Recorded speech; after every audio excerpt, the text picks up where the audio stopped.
ہم سب یہ چاہتے ہیں کہ ہماری موت ایمان پر ہو، لیکن یہ کیوں نہیں چاہتے کہ ہماری زندگی ایمان پر ہو؟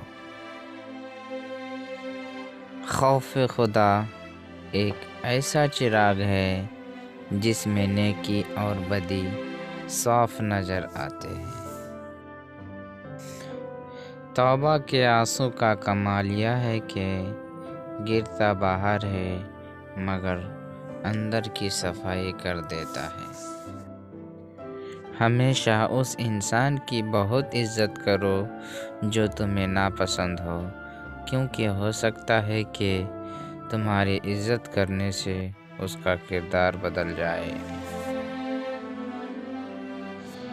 نہیں مانگنا آتا تو صرف ہاتھ پھیلا دو، وہ بند لبوں کی بولیاں بھی سنتا ہے۔ اپنی سوچ کو صاف رکھو، کیونکہ جس طرح پانی کے قطروں سے دریا بنتا ہے، اسی طرح صاف سوچ سے ایمان بنتا ہے۔ بہترین ہے وہ راستہ جس کی منزل اللہ کی طرف لے جائے، یعنی اہدنا الصراط المستقیم۔